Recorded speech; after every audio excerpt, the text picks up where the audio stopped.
Hi, in this video you will be learning about polymorphism in Java. Objects are often categorized into groups that share similar characteristics. For example, people who work as pediatrician, surgeon, general practitioners, they are all doctors. Vehicles such as bicycle, car, train are all mobile machines. These are just a few of many situations in which we organize objects into groups because of their common characteristics. So when two or more objects have same characteristics, then they are said to be related. The term polymorphism means a method that is same as another in spelling but with different behavior. Java differentiates between methods depending on method signature or the object reference. The word poly means many and morph means forms. So, polymorphism means many forms, having many forms. It's the most important concept of object-oriented language. Java polymorphism allows us to perform a single task in different ways. So, it is also used when you have multiple classes that are related to each other by inheritance. So, there are two types of polymorphism in Java. They are static as well as dynamic. So static polymorphism is method's behavior is bound to the definition at the time of method compilation by the compiler. So static polymorphism or otherwise called compile time polymorphism or early binding. So this type of binding is also known as static binding. So static polymorphism is achieved through method overloading. You all know method overloading means there are several methods that will be present in a class having the same name but with different number of parameters. So at compile time, Java knows which method to invoke by checking the method signature. Runtime polymorphism is otherwise called dynamic polymorphism or late binding. So here the method declaration is bound to the definition by the JVM during runtime based on the object created.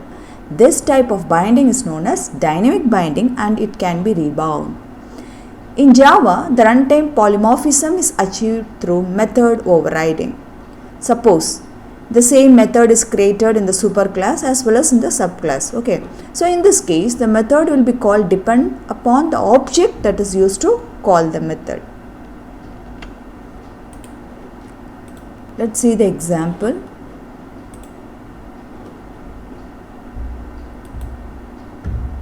See here I am having so there are two types of polymorphism, right?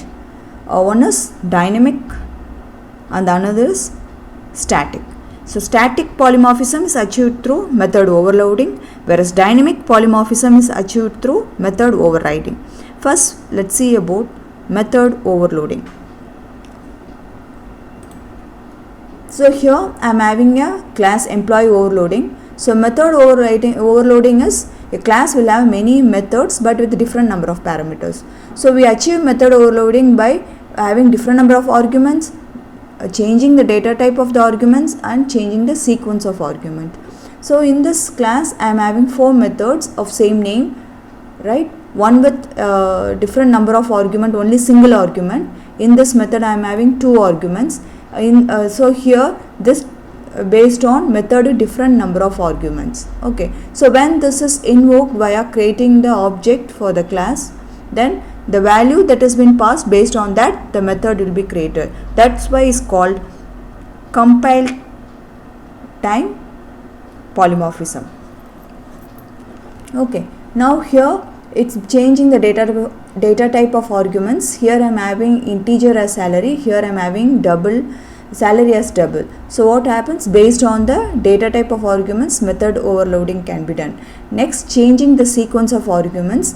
Here I am passing 2 arguments, but first I am passing integer value, next I am passing double value. In this case I am just change the sequence, I am passing the double value then the integer value.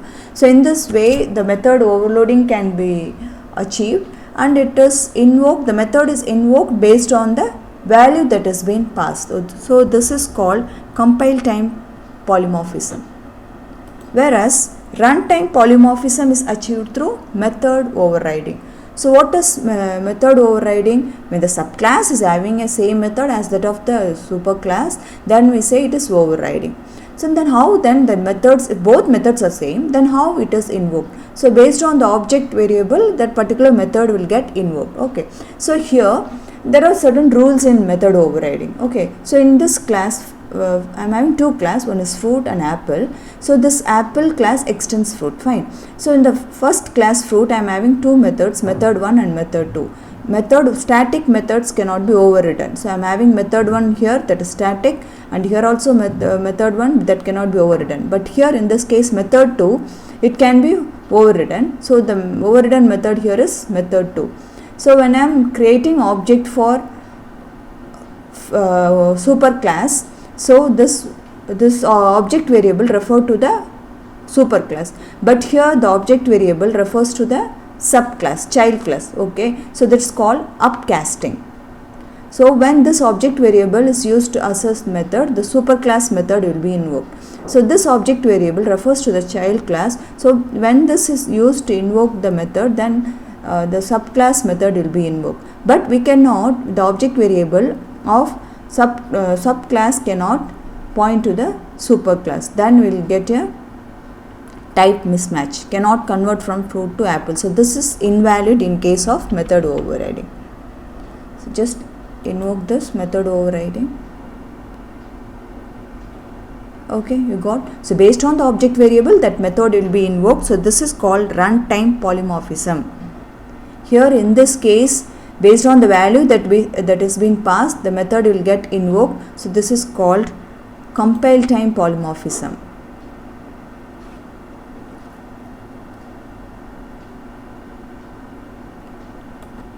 So what is the importance of polymorphism? It reduces the complexity of the object.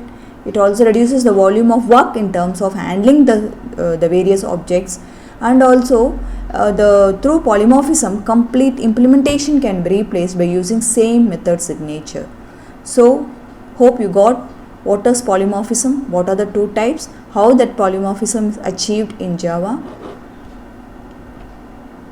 Thank you. Keep learning.